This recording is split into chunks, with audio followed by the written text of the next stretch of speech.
Thank you, John. This is not, some of you guys I've met before, and it's a real pleasure to be here in the Philippines. I've been coming to the Philippines for, I would say the better part of 15 to 20 years, and I always thoroughly enjoy coming back and meet the Filipinos, the Filipino people, and work with the feed industry. I also like to thank the sponsors of this event, of course, the U.S. Grain Council, the American Soybean Association, which have brought me here and offered me the opportunity to come back to the Philippines. And of course, as John pointed out, I attended a conference in Bangkok, and some of the information I'll present was presented at that particular conference, and you will see some of the slides on this presentation. Of course, we are shifting gears. You probably are pretty saturated, not only from lunch, which was fantastic, but also from the statistics that you have seen on different flows of soybean and corn and things like that. So I think the organizers saw it well and fitted in a subject that was slightly different, but still concerns you almost directly. I'm going to give you a nutritionist point of view, of course, of mainly what happens with soybean quality, but the principles that apply to soybean meal and the quality in soybean meal, of course, apply to other raw materials ingredients, and in particular the evaluation of these particular aspects in animal feed. So let me see if I can figure this thing out. This is the first time I work with a prompter, and I consider this to be a Obama test. If I succeed doing this well, then I probably can run for President of the United States.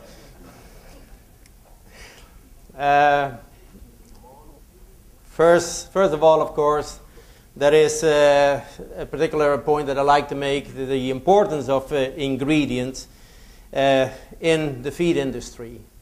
Ingredients represent roughly about 60% of the total cost of livestock production. And that's a huge amount, especially when you're working below break-even, as in this morning was referred to in the case of dairy farmers in the U.S., or close to break-even, as in certain swine productions on the moment worldwide. The other part is, of course, fixed cost, 10%. You're going to escape from that, and that leaves you a very small margin of operation, really 30% to play with. Now, the 60% which represent the ingredients in this total cost picture is, of course, variable, depends on the production type, broilers, layers, probably higher than when you compare that to, for instance, ruminants, and in particular, of course, beef cattle. But it's nevertheless a very substantial part and needs to be taken into consideration, particularly the quality. If you talk then about good nutrition in order to achieve the production objectives that we set, and working with these low margins, you're going to have to work with feed that really is going to function properly.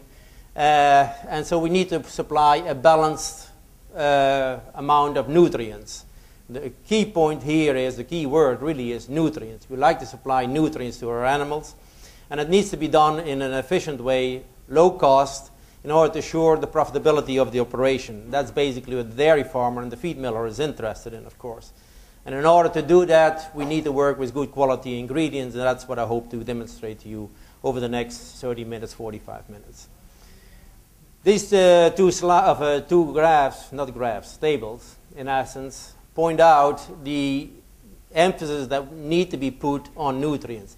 And of course, the most important entity is, in essence, energy. It's not a nutrient. It's a combination of nutrients if you want, but it is the key entity in which we formulate and which determines, in essence, animal performance.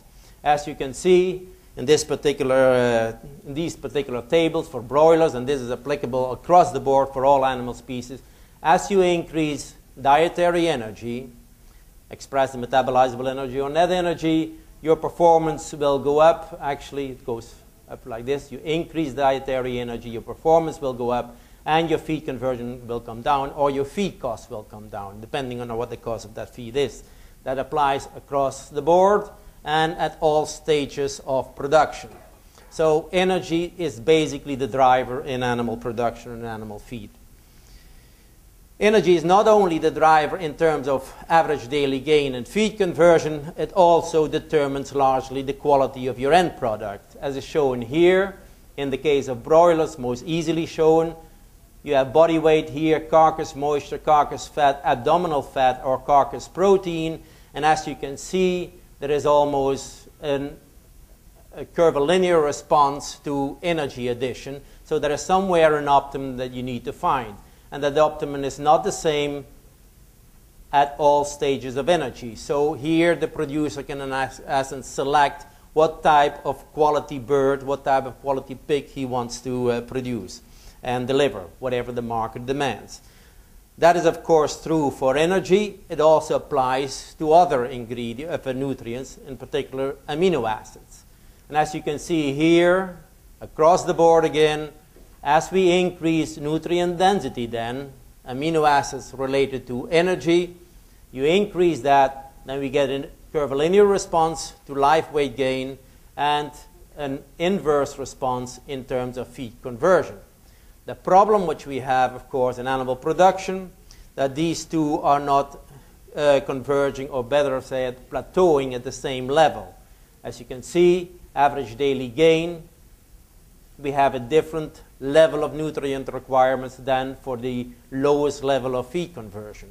So here again, you can play and select, in essence, the feed that suits best the performance objectives that you're looking for. When you match that then with cost of feed, then you see that profit per bird will vary according to what you're driving for, average daily gain or feed conversion. And it is, of course, for a bird grower, a broiler producer, crucial that he figures out where he positions this particular point and accordingly how he positions his diet. Same thing here in this particular slide, in which you see just basically on the level of amino acids, 100% being that level of amino acids that you can select for maximum average daily gain, feed conversion, or whatever body composition.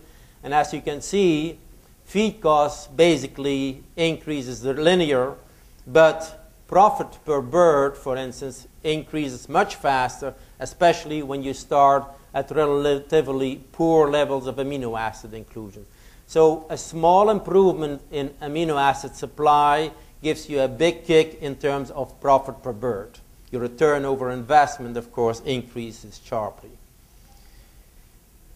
So the nutritive quality of any kind of diet, and therefore the ingredient of feed, is based on the nutrient composition of the particular ingredient, the feed we formulate with, the digestibility of that particular nutrient, the metabolizability of the nutrient, and of course the variation of all of these above.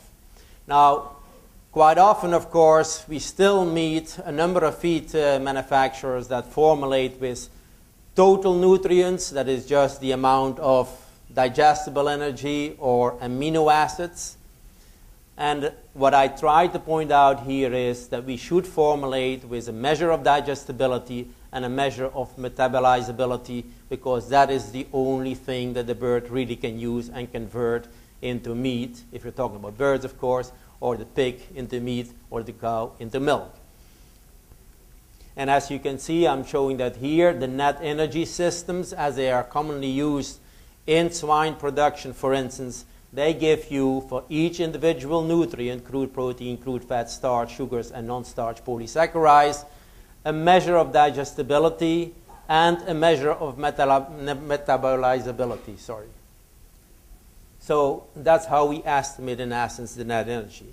And this is where the quality of the nutrients variation and the quality per se of nutrients come in, because here is, around this digestibility, around this metabolizability, is where changes occur and where nutrients change with the quality. Another measure of